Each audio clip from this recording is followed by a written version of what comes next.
Don't book your flight for next year. You don't even know if these airlines are still gonna exist. Did you know that there are airlines selling tickets for flights that are never intended to take off? Did you know that there are hotels accepting bookings even though they are closed? Sounds new.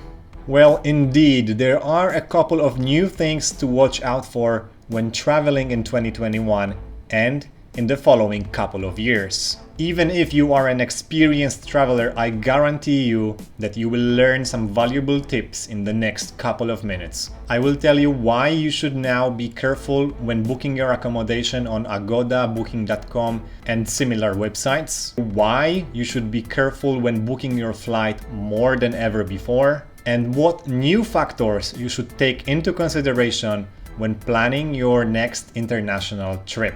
Listen up, as I'm about to save you some money, hassle, and stress. I love traveling and I'm definitely looking forward to the world opening up. But with that being said, there are a couple of new things you should be aware of. I got friends messaging me like, "Hey Mike, I'm going to the Philippines in March next year. Can you recommend some places to stay?" I really appreciate the enthusiasm, but first of all, unfortunately, Philippines is still closed at the moment, same as any other Southeast Asian country except Thailand. I understand that the situation in Europe and North America is much better already, but unfortunately Southeast Asia is falling behind. They are not accepting tourists at the moment aside from Thailand, and nobody really knows when other Southeast Asian countries will start accepting tourists. And then I hear, "Oh, but I see on Skyscanner that there are available flights to the Philippines." Yes, there are flights available for Filipinos returning home and for few other groups that are now eligible to enter the country, like retirees and spouses of Filipino citizens. So if you are just a tourist, you can book a flight, but you will not be allowed to board the plane. I will, however, keep you updated because I'm also looking forward to the Philippines reopening its borders to foreign tourists. Secondly, don't book your flight a year in advance because nobody knows if this airline will not go bankrupt or what the travel restrictions will be like next year. I understand that you used to book everything ahead of time, but things have changed. There are almost no tourists at all in Southeast Asia right now. Flights are flying half empty and hotels are operating at 5% occupancy.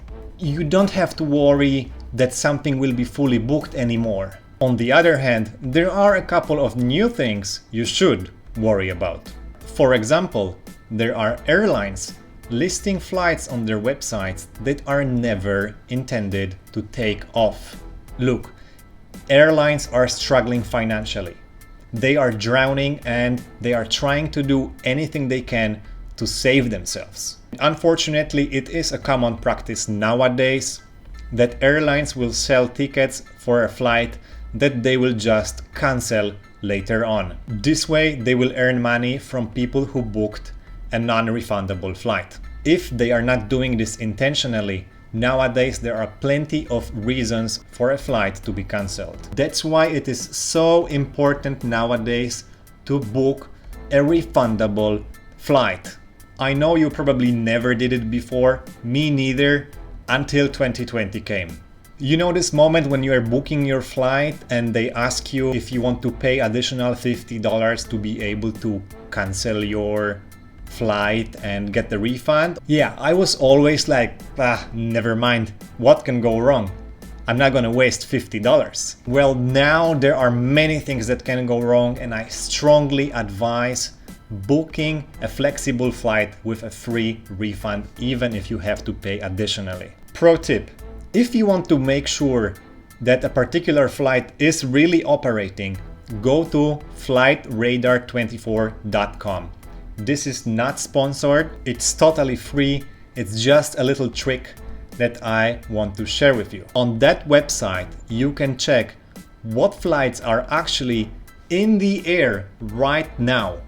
It is updated live And usually flights are operating on a daily or weekly basis. So if you are looking to purchase a particular flight, but you are not sure if it's actually operating, you can look it up there.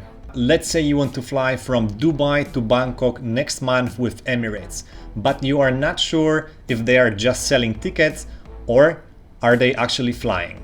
This is the same flight flying back and forth on a daily basis. You can use the flight number to track it, and if it's flying today, then chances are it is legit and is gonna fly next month as well. Let's talk about accommodation now. Chances are that before 2020 came, you used to book your accommodation on Agoda, Booking.com and similar websites. And you have never questioned if this particular hotel is legit or not, right? We used to blindly trust that if a hotel is listed on Booking.com, it must be legit. Well, here is the thing.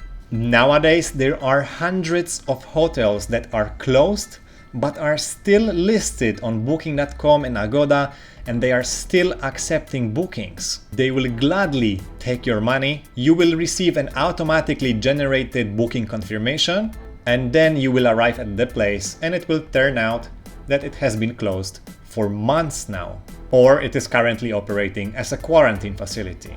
If you will be lucky, you will be able to process a refund and you will get your money back in a couple of weeks, but you will still be left with no accommodation, which you will now have to find in a rush, standing on a street with your luggage. So before you book your hotel, make sure that it didn't go bankrupt, make sure it's still open, make sure it's not operating as a quarantine facility, and make sure that you can reach the destination.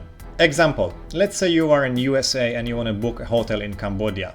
They will accept your booking even though the country is not accepting tourists. They don't care that you will not be able to reach the destination. Okay, so how to make sure that the hotel is actually open? Before making a reservation on Booking.com, I suggest visiting their social media or emailing the hotel directly. It actually happened to me recently. We are currently staying in Bangkok renting this condo, and we thought that if we are not able to travel domestically right now, we can at least book a nice relaxing hotel by the river to stay there overnight. So I found this amazing hotel, Anantara Riverside Bangkok. I found a really good discount on Agoda and I was about to book it, but then I thought, let me email them first to ask a couple of questions. And then they replied in an email that they are currently operating as a quarantine facility. They didn't mention it on their website, nothing about it on Agoda. Everything looked perfectly fine. I would be very disappointed, and for us it would have been just a couple of hours wasted. But imagine flying across the globe for your holiday to find out that your hotel is closed or operating only as a quarantine facility. Another thing that I strongly suggest doing nowadays is contacting embassies and consulates. Travel restrictions are changing very fast nowadays, and they depend on your origin and destination. I don't understand why so many people prefer to spend hours on Facebook forums searching for answers instead of simply emailing the embassy or consulate. Chances are that the information you will find on Facebook is incorrect or outdated. Yes, use it as a reference, but go to a legit source to be 100% sure. So let's say you're currently in Germany and you want to fly to Thailand. Don't ask random people on Facebook. There is a Thai embassy in Germany and there is a German embassy in Thailand. Don't be shy, both of them are there to help you. There is a person sitting there behind the computer whose job is to reply to your emails. Since the new normal started, I have already traveled from the Philippines to UAE and then from UAE to Thailand, and I have received a lot of help through emails from embassies and consulates. Even though I consider myself an experienced traveler, I nowadays feel confused and overwhelmed by the new regulations and requirements. But each time an embassy was ready to help and answer my questions. So guys, if you are uncertain about something, don't hesitate to contact embassies, consulates, and immigration offices. I will be happy if this video will help at least some of you. If you want to find out more about traveling to Thailand at the moment, then check out these videos and stay tuned for more, as I will be tracking the gradual reopening of international tourism in Southeast Asian countries.